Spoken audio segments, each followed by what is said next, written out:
Capítulo 19. El incierto futuro.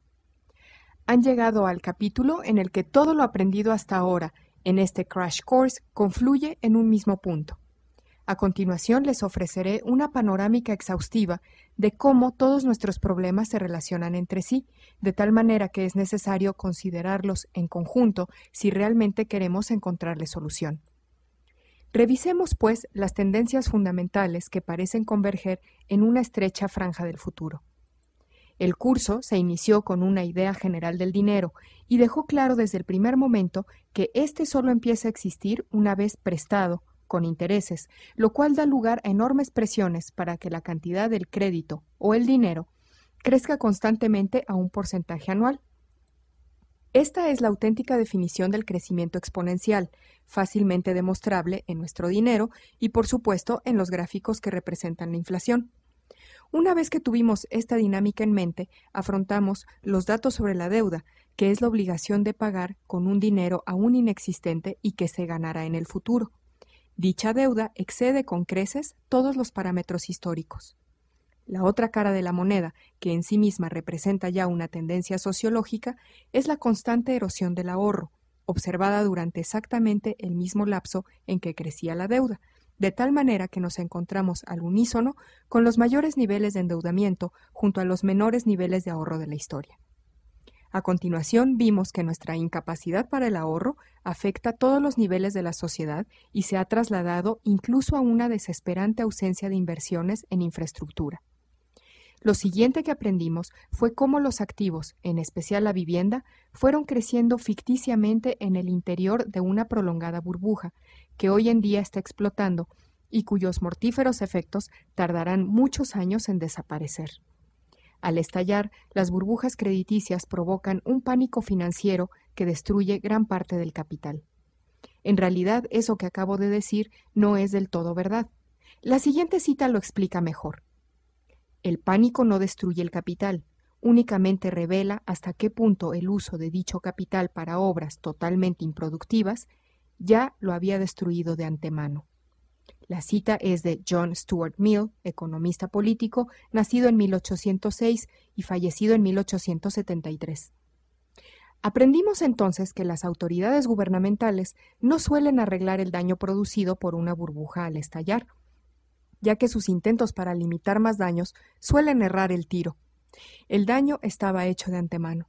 Se debió a la construcción desaforada de demasiadas casas, demasiados centros comerciales vendidos luego a precios demasiado altos, así como a la superabundancia de demasiados bienes importados y comprados a crédito. Todo eso era un daño anterior al estallido de la burbuja. Así que ahora toca encontrar a los responsables, pero esa gente del gobierno se las está arreglando para asegurarse de que sean ustedes quienes la pagarán. Después, aprendimos que el déficit más profundo del gobierno USA-americano se sitúa en el ámbito demográfico, detalle que lo convierte en un problema imposible de arreglar mediante políticas, leyes o simplemente optimismo. Se trata de un hecho incuestionable, de una inconveniencia debida a circunstancias sociológicas, tan fuera de nuestro alcance como la ley de la gravedad, pero un hecho al fin y al cabo. Y ese hecho tiene que ver con los baby boomers. Supimos que los activos con los que estos baby boomers solían alardear de su riqueza, es decir, sus acciones, sus bonos y sus viviendas, tenían que ser vendidos como condición sine qua non para que los boomers obtuviesen liquidez. Y fue en ese momento cuando planteamos que la población nacida después de ellos era menos numerosa y no había bastante gente para comprarlos. ¿Qué suele suceder en situaciones como esta? Pues que cuando hay más vendedores que compradores, el valor disminuye. Durante mucho tiempo, las cifras económicas que el gobierno solía mostrarnos habían sido manipuladas de antemano, hasta tal punto que dejaron de reflejar la realidad. Y si es un hecho que los datos falsos conducen siempre a tomar malas decisiones, no es de extrañar que hoy en día nos encontremos sumidos en esta situación. Si queremos preparar un plan estratégico y con sentido común para el futuro, es imprescindible que hagamos antes una evaluación fidedigna de cuál es nuestra verdadera situación. Más tarde, en 3 capítulos fundamentales, aprendimos que la energía es la fuente de cualquier actividad económica y que el petróleo es, de lejos, la fuente de energía más importante de todas.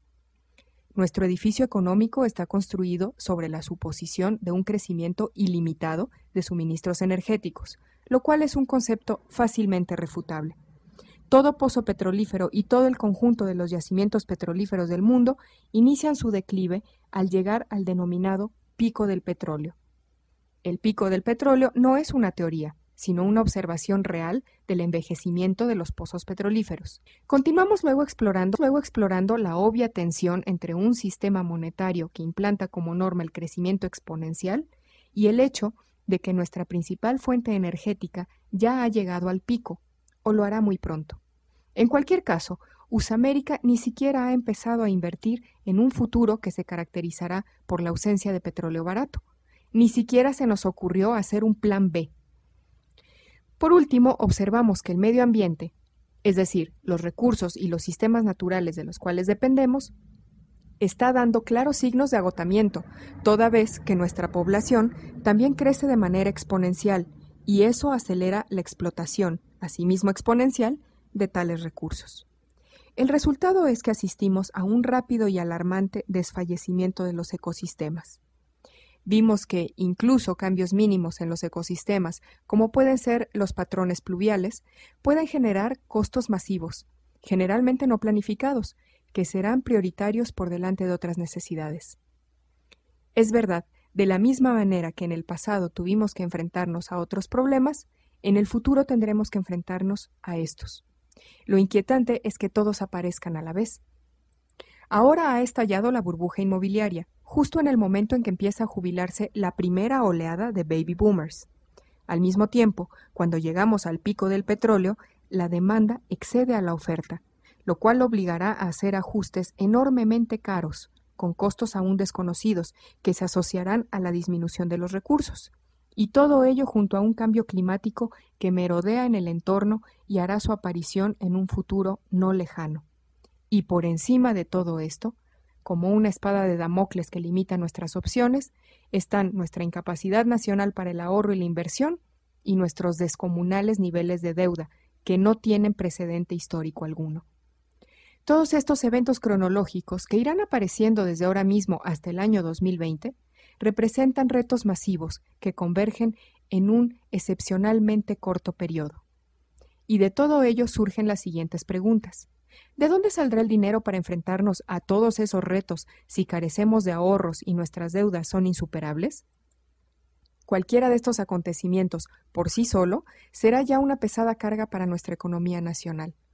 Dos de ellos, si suceden a la vez, podrían ser perturbadores. Pero ¿y si fuesen tres los que surgen simultáneamente? No es difícil prever que el resultado podría ser la destrucción económica de nuestro país, o quizá la caída del dólar como reserva de riqueza.